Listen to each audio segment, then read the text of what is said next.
When I look for a controller, I look for no compromises. That might sound crazy and like perfection, but really what I mean is just that I need a controller that can work for most of the games that I play. So you need to have a good gyroscope, good accelerometer, good sticks for action games, good rollability on the D-pad, and fast and easy to actuate buttons. That's why I was so interested in the Leadjoy Xeno Plus that I applied to the beta test. And lo and behold, I was able to receive it and give you guys this review. So let's see how good the controller is. When talking about no compromises, the D-pad is often the biggest point of failure and the fastest. Most companies don't understand how to make a D-pad, but I think Leadjoy actually does. It's quite good for fighting games. It moves quite smoothly, pressing diagonals is really consistent, and they made sure to give it a good pivot. As you can see, when I press with my finger, the other one is lifted up. It's almost top tier, but it has a couple of problems. While I praise the pivot, the D-pad can still sink a little bit too much for my taste. Why is this important? Because in fighting games, when you're making circular motions, the lower the pivot, the more likely the motion won't be circular, it will be rectangular. And this sometimes happened to me. I was trying to do an air quarter circle, so I would do something like this. And rather than getting a circular motion, I would get like a squarish motion. And that's usually caused by the low pivot. I still want to stress that the pivot is good, but it could be a lot higher. I still also found that while I praise the diagonals, they could sometimes be a bit hard to press because this D-pad has a decent amount of resistance, especially because unlike some of the buttons, they're not micro switches, they're tactile. One way that Leadjoy could actually fix this is by, and this is a bit of simulation, allowing the D-pad to tilt more when you press it. Because right now, it's not like this, right? It tilts very little. But in a hypothetical, if it was able to tilt more, pressing diagonals would be a lot easier. This is actually something that I was able to confirm by turning down a controller and being able to see that the more the disc is able to tilt, the easier the diagonals are to press. So this is something that the Leadjoy should be able to consider. The next thing that I'd like to talk about is the shape. As you can see, it's totally flat, and that might sound like a non-issue, but it's actually a lot easier for people who slide their thumb or rock their thumb to do motions when it's more concave. Right now, since it's so flat, I have to press a lot harder on the D-pad to be able to rock it. Compare it with the Gyroscope TT. As you can see, it's a bit more concave, and that means that when I sort of slide my finger around, it more easily reacts to my movements. So rather than having to press, I can just slide it like this or rock very gently. I still want to stress that the mechanism of this D-pad is still very good, but it requires a bit more force from the user, which is a bit of a shame. We can also see here in the Gyroscope TT how the higher tilt makes it easy to press diagonals, even though this D-pad has a lot more resistance, which is a bit paradoxical, but shows how this one could improve. Lastly, I want to talk about the outer shape, or the markings. As you can see, it's a bit of a disc, but it's marked with these directions. This is a bit of a negative, and here's why. People really like to fill the cardinal directions so they know where their finger is. No problems with that.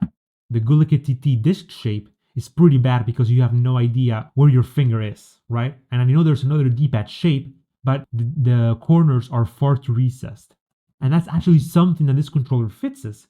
The corners are not that recessed. Sure, you can feel the cardinal directions, but your finger isn't prevented from hitting the diagonals, which is good.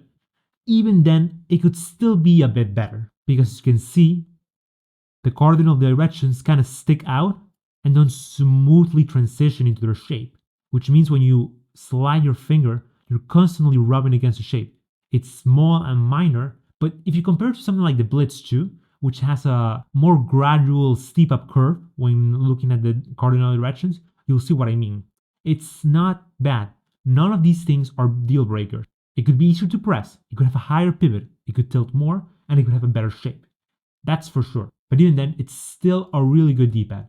It's just not top tier, but very usable. Let's move on to something more universal, the joysticks. People are obviously very curious about their accuracy, but I'm not going to speak about it. Why? Because I don't believe joysticks are good for aiming. Otherwise, why would you need aim assist? And I'm more of a gyro player, so I'll talk about the gyro accuracy. It'd be pretty dishonest of me to pretend to have an opinion, so I'll just list some of their specs. Their TMR, they're the JS13 sticks, which are highly regarded, and they have 800 steps, which means they're quite accurate. In the app, you can use the AI to set a custom curve, which feels very nice. Furthermore, you'll have an option between a circular error or a bit of a squarish error, which is quite nice for certain games that are older and expect a square output. Now that we've gotten that out of the way, I'll talk about my experience with them in action games. Here's the issue. When you sort of like rotate it like this, it feels very smooth. It has a nice resistance, and the anti-friction rings are quite good. They're not 5DG levels good of smoothness, but they're good. The thing is, when you move it from the middle, the resistance is notably higher, which makes the motions feel quite jerky. Many games will ask you to flick the stick like this, but since the resistance is not linear, it feels quite bizarre to do. This actually happened with another controller, the DualShock 3. It was quite loose at the end, but in the middle, it was really stiff. It's not as bad as this controller, but it is an issue, which means that, for example, a controller like the 8-bit Do 2C, which is generally stiffer but has a more linear resistance, is arguably better than this one, even though I prefer looser sticks, which really shows how big of an issue this is. It's not deal breaking and you can adapt to it, but I end up preferring other sticks for action games, which is quite a shame. If they could just fit tension, these sticks would be great, especially because they offer different kinds of stick caps for those who like them. I like the default ones that are convex with a ring and are quite grippy, but some people like them concave or way more convex, and Leadjoy offers those options. It'd be a shame to basically throw away all that effort just because the inner resistance is a bit too tight. If they're able to fix this, they would have great joysticks just all around. Speaking about stiff like your grandma's bread, the buttons could be described like that. They're satisfying micro switch, but they take a little bit too much actuation force to press. Also, the travel is not too linear. You sort of snap into the click. Still feels good, better than a membrane button, but I like lower actuation, lower travel, and more linear buttons. Not ideal for action games where you need to press a button simultaneously. The same could be said about the bumpers.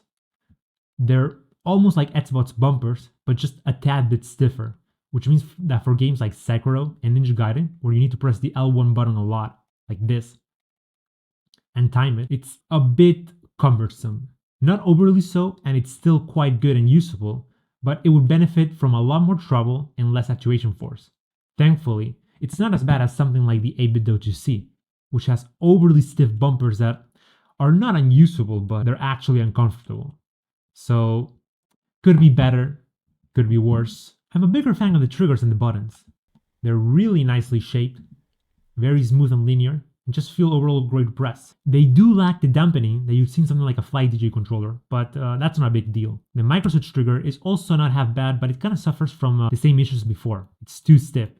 Thankfully, it's quite springy, though some people won't like that there's a fair bit of pre-trap.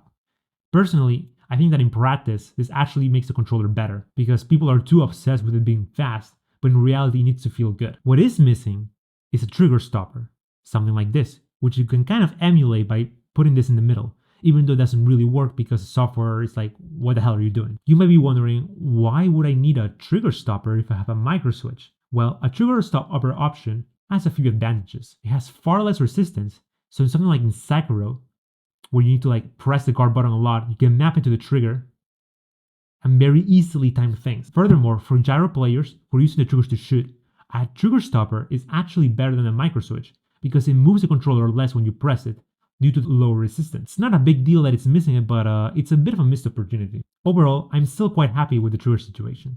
Now let's get onto something a bit more controversial, the back buttons. They're horizontally placed rather than vertically, which means that rather than using 2 fingers to press them, you can only use 1. A lot of people complain about this, but personally, I like using these 2 fingers just to hold my controller. So for me, this should be perfect, right?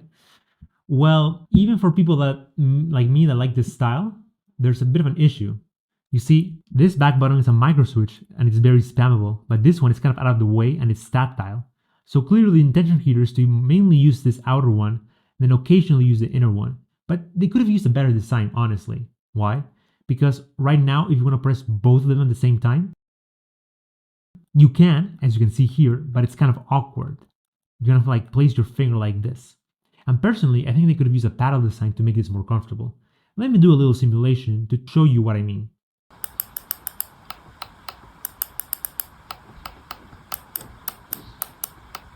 So yeah, the back buttons, specifically the inner ones, they could have been micro switched, and they could have had a paddle design so that they're easier to press with just one finger.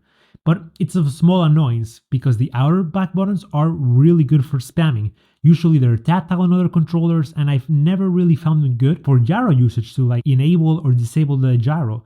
And that brings us to the next topic.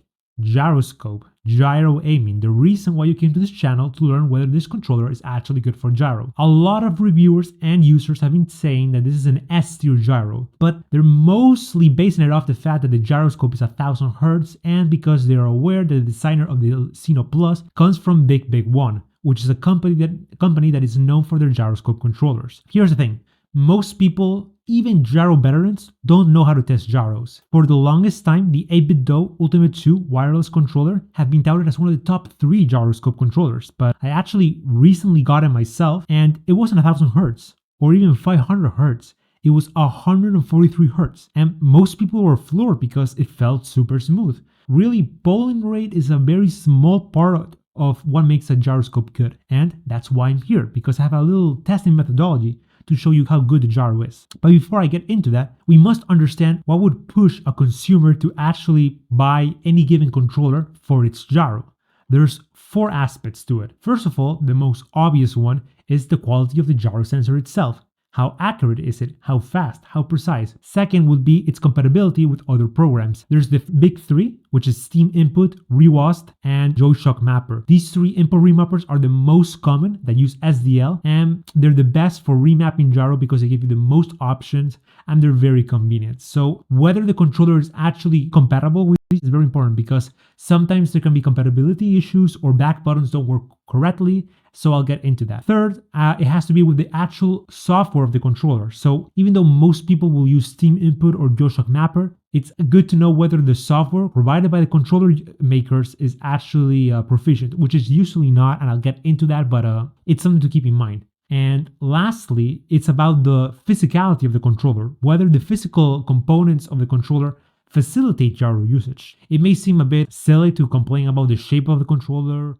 but certain characteristics of controllers actually go hand in hand with gyro usage. Now that we're aware of the big 4 ideas that determine whether you should buy a controller for gyro or not, let's get into the first one, gyro accuracy, which I was talking about wasn't really as good as people made it out to be with the Xeno Plus.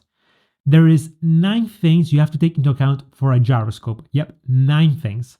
2 of them are for the long term, so they don't actually really matter, but I'll cover them right now just in case you're curious. First of all is polling rate. And I know a lot of you people are going to be like, wait, but isn't polling rate super important? We want controllers with 8000 Hz polling rate. But for a gyroscope, it doesn't really matter, and here's why. The reason why polling rate makes a difference for gyro usage, and this is especially important in other fields where gyroscopes are used with high degree of precision, is because it's a mathematical error kind of thing. So basically, you're taking values of angular velocity and trying to say, okay, what is the displacement of the object in question? And you're asking the controller, okay, what's the current speed right now? And you ask this several times, and that's what polling rate is. So 1000 Hz polling rate, that means you're asking the controller 1000 times what its current velocity is. But here's the thing, in between those poles, the controller could be moving in any number of ways, which means that there's a sort of error in the mathematical integration of the gyroscope. This is why the lower the polling rate, the more inaccurate the gyro will be.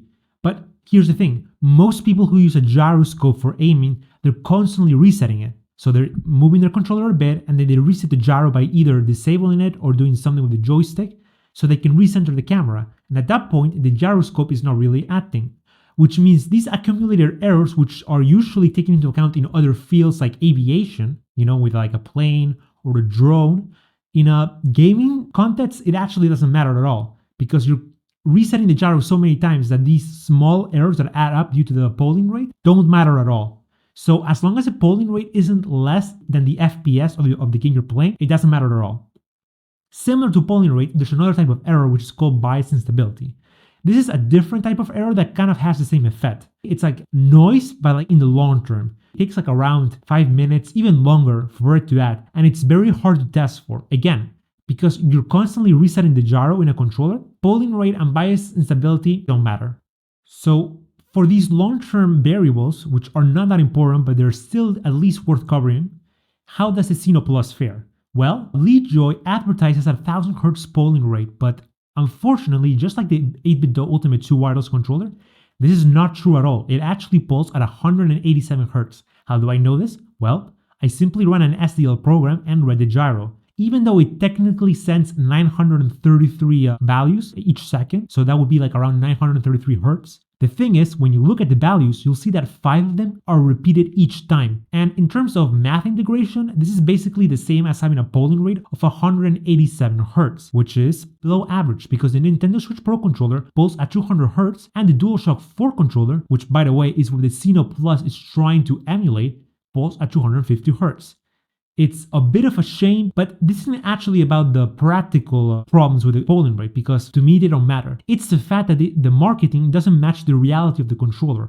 And that should be very concerning for Leadjoy because you could get into a lot of legal trouble if you advertise something as 1000 Hz, but then it's actually 187 Hz. As I said, the 8BitDo Ultimate 2 is even worse at 143 Hz. But it's a bit disappointing because if I buy a 1000 Hz controller, I expect it to pull at 1000 Hz, even though I don't think polling rate personally matters much. And trust me, the low polling rate is the least of the problems with the gyroscope.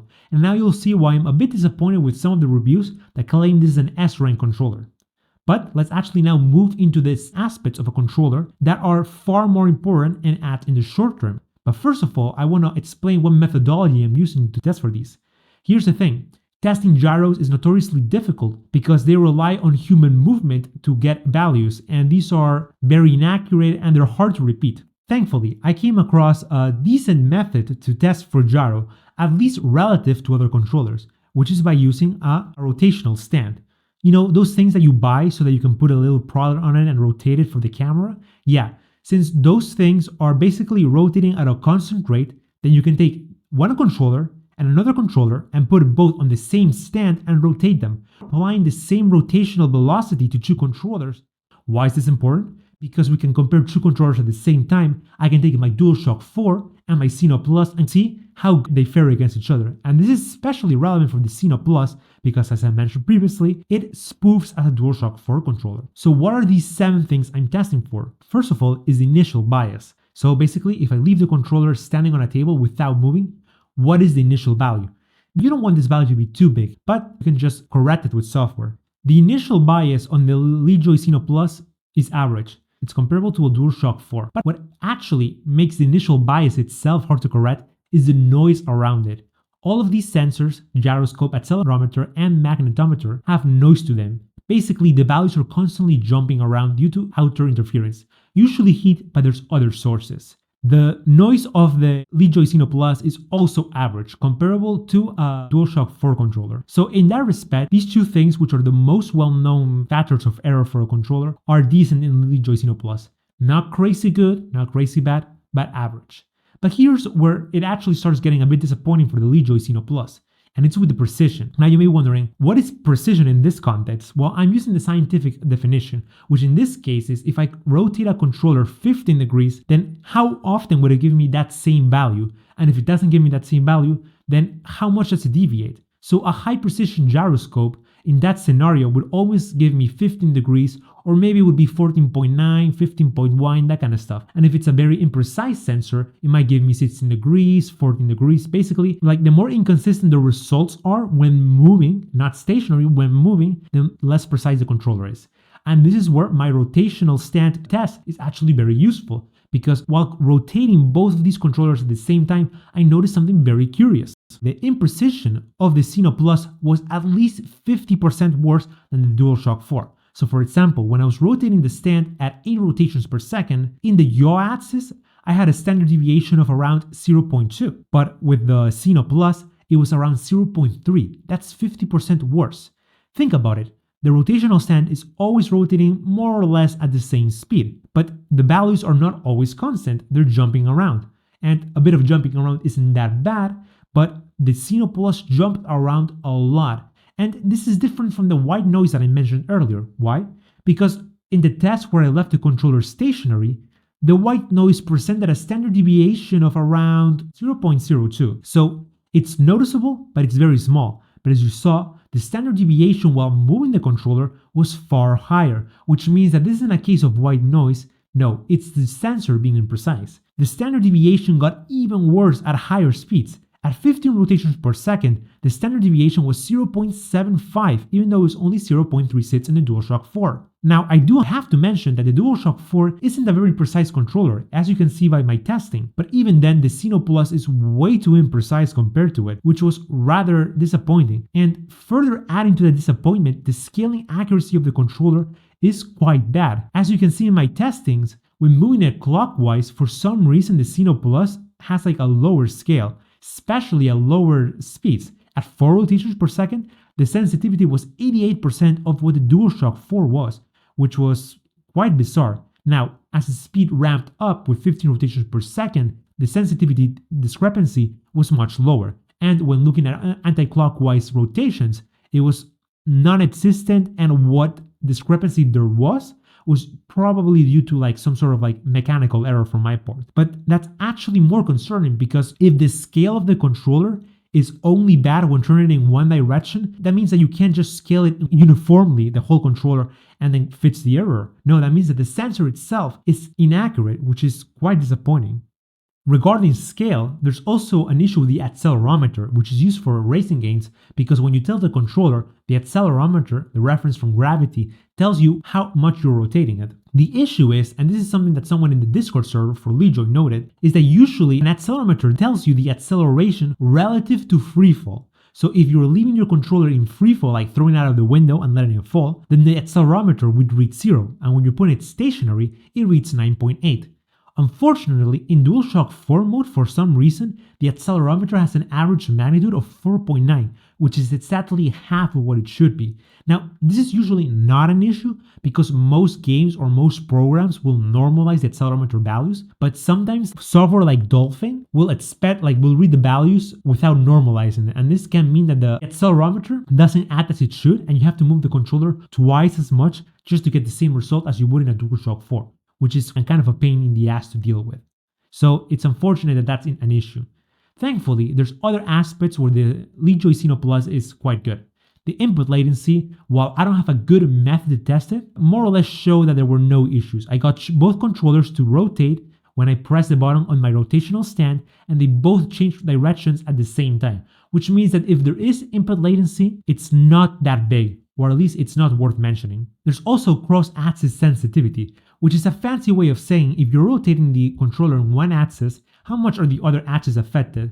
In theory, none of the other axes should be affected when you're rotating it simply in one axis, but there's obviously errors within the sensor. So what did I do? Well, I took my rotational stand, I put the controller, and I let it spin. So this means that when you're letting the controller spin while facing downwards, only the yaw axis and the roll axis should be moving. The pitch axis should have absolutely no movement or any values. And as I was able to test, both the DualShock 4 and the Xeno Plus had very small cross-axis sensitivity. And lastly, there's button interference. Sometimes when pressing a button on a controller, the gyro will skip. Now, I don't have a good method to test for this, but from my testing, there wasn't any issue, at least in comparison to a DualShock 4. So I can say that the Leadjoy doesn't suffer from button interference, which is quite relieving. Thus, this gyroscope is not really S-rank, as much as many people have led you to believe, simply because most people are not adept at testing these things, but that's okay. A B- gyroscope can turn into an A-tier product if its compatibility with gyro software is very good. Steam input, ReWASD, and Joysticks mapper. So how does it fare? Well, here's the thing. There's two compatibility modes for gyroscope with the Xeno Plus. There's switch mode and DualShock 4 mode. Switch mode works completely fine without any issues. It spoofs as a Nintendo Switch Pro controller and it works fine. The issue is that it pulls at 60 Hz, not just 187 Hz like the DualShock 4 mode.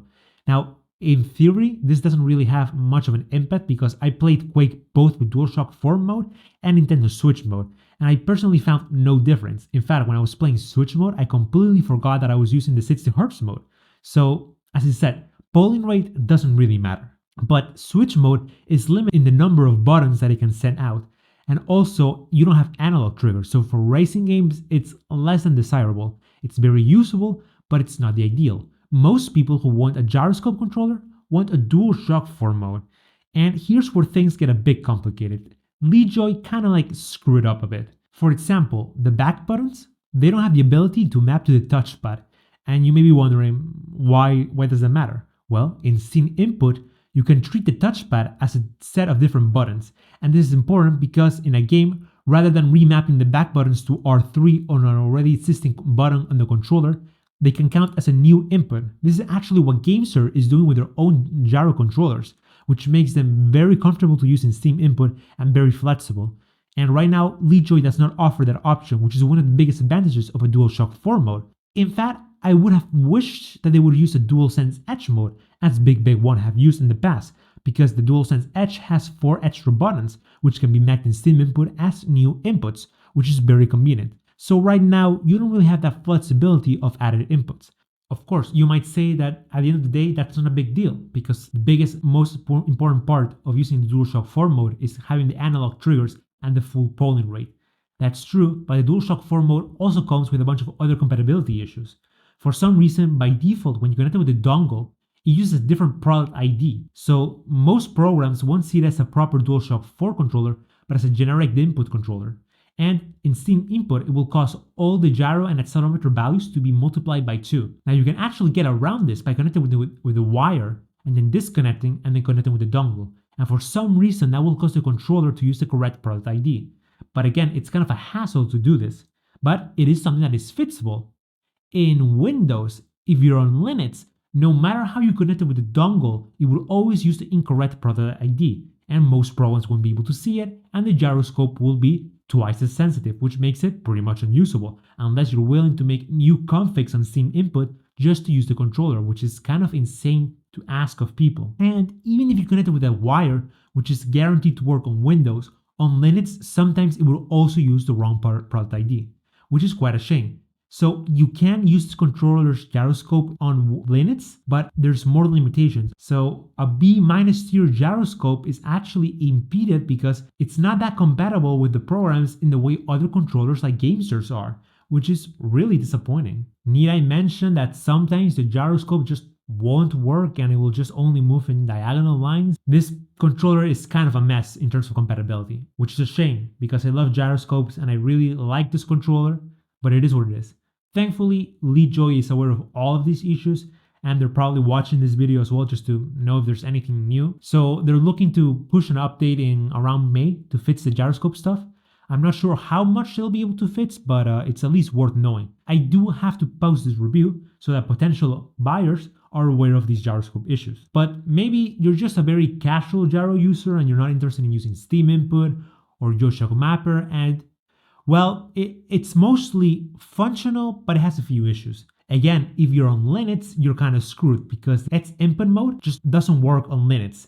And why is this important? Because gyro to mouse only works in its input mode. So on Linux, if you want to use the app, you're just completely out of luck and you can't use it.